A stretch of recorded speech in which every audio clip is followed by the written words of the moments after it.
Bonjour à tous, Johan Mouba, Évangélisation en action. Aujourd'hui, tu vas réaliser quelque chose d'extraordinaire que tu as, mais peut-être que tu ignorais jusqu'alors.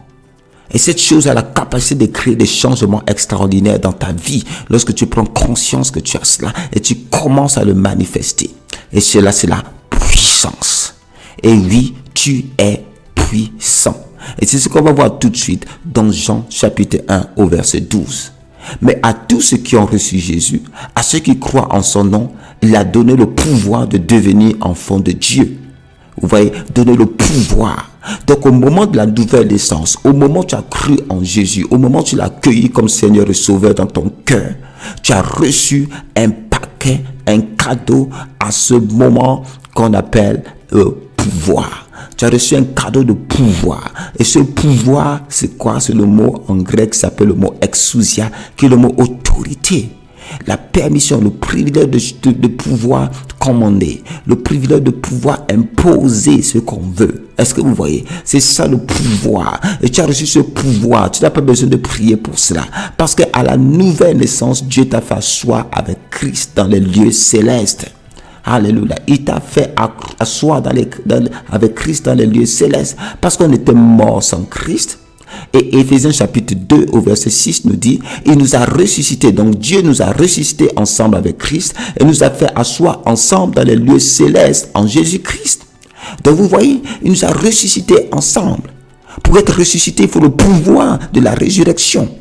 Donc la nouvelle naissance te fait passer par un tunnel du pouvoir de la résurrection. Tu as expérimenté le pouvoir de la résurrection. C'est-à-dire lorsque quelque chose est mort et revient à la vie.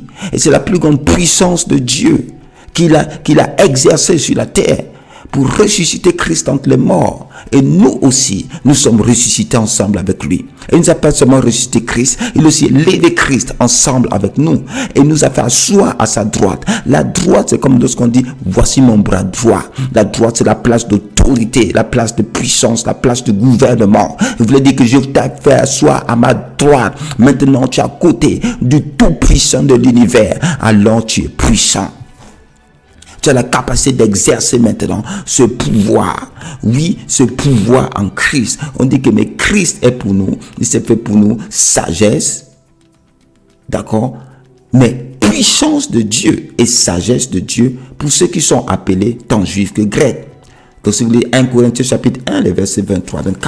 Christ est puissance et sagesse pour nous. Et Christ est maintenant en toi par le Saint-Esprit. Alléluia. Ça veut dire que tu es puissant. Et cette puissance est extraordinaire. C'est ce que Éphésiens chapitre 1 verset 19 nous dit. Et qu'elle envers nous qui croyons l'infinie grandeur de sa puissance, se manifestant avec efficacité par la vertu de sa force. Est-ce que tu vois? Et ce mot puissance là, c'est le mot dynamisme maintenant ici. C'est la capacité maintenant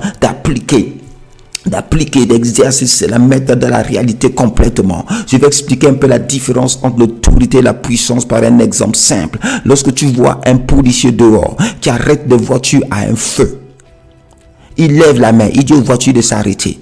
Est-ce qu'il a des armes sur lui? Est-ce qu'il a des chars autour de lui? Non, pas du tout. Mais lorsque les gens voient sa tenue, reconnaître que c'est une autorité. Et les voitures s'arrêtent. Des voitures qui ne peuvent même pas arrêter lui-même. Comme ça physiquement, même si c'est un poids lourd, un camion qui vient, il lève la main et dit, vous attendez, vous passez. C'est ça l'autorité.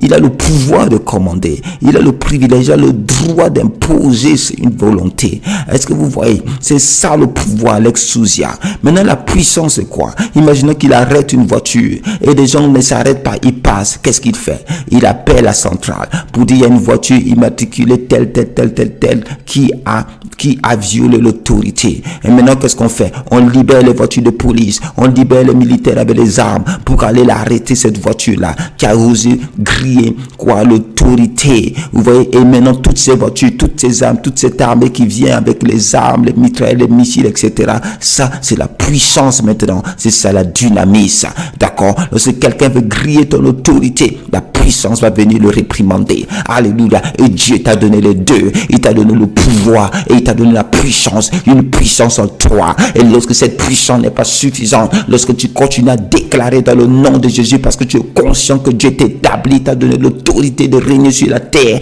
À ce moment, Dieu va déployer les anges, il va déployer l'armée céleste. Alléluia. Voilà pourquoi Jésus a dit à Hérode, est-ce que je ne pouvais pas prier mon Père pour qu'il envoie des milliers d'anges? Pour qu'il envoie des milliers d'anges.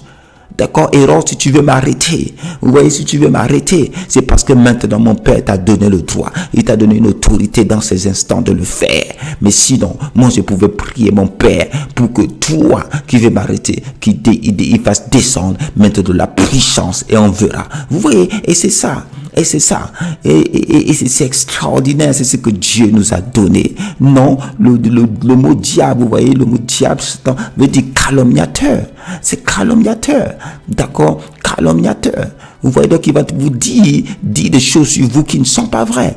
Juste pour vous calomnier, pour vous salir l'image que Dieu vous a donnée. Et il veut que vous y croyez. Mais aujourd'hui, votre Père vous demande de croire à ce qu'il vous a dit. Il dit que tu es puissant. Actes chapitre 1 au verset 8. Mais vous recevrez une puissance, le Saint-Esprit survenant sur vous. Et vous serez mes témoins à Jérusalem, dans toute la Judée, dans la Samarie et jusqu'aux extrémités de la terre. Mais vous recevez une puissance. Et ce mot ici, c'est le mot dynamis. C'est le baptême que le Jean-Baptiste ne pouvait pas faire. Est-ce que vous comprenez? Jean-Baptiste a dit, je peux baptiser d'eau, mais après moi vient celui qui est plus puissant que moi. Lui, il vous baptisera dans le Saint-Esprit. Et avant, il ne pouvait pas être baptisé dans le Saint-Esprit jusqu'à ce que Jésus soit ressuscité. Et lorsque Jésus est ressuscité, avant de partir de la terre, il a dit à ses disciples, attendez ce cadeau, attendez la promesse du Père. Vous serez baptisés dans le Saint-Esprit. Et vous savez, on va voir ça dans Actes chapitre 2, les versets 1 à 4. Le jour de la Pentecôte, ils étaient tous ensemble dans le même lieu. Donc les disciples, beaucoup d'autres disciples, pas seulement les apôtres. Tout à coup, il vint du ciel un bruit comme celui d'un vent impétueux et il remplit toute la maison où ils étaient.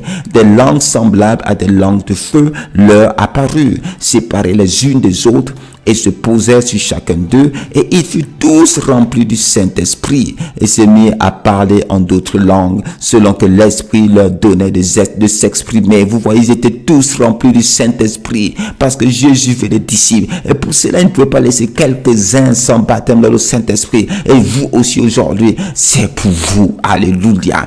Voilà pourquoi Dieu ne veut pas vous laisser encore sans le baptême dans le Saint-Esprit, pour dupliquer la puissance en vous, pour multiplier cela. Alléluia. Rimba Shabraka. Vous allez parler en langue, vous allez déclarer en langue, vous allez libérer des paroles puissantes. C'est pas notre bouche, pas notre déclaration qu'on exerce la puissance. Vous comprenez? Oui, parce que la parole du roi est puissante. Votre parole ointe, vous exercez l'autorité, vous n'êtes pas ce faible que l'ennemi veut faire croire.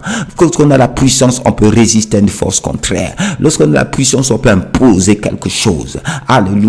Actes chapitre 10 verset 38.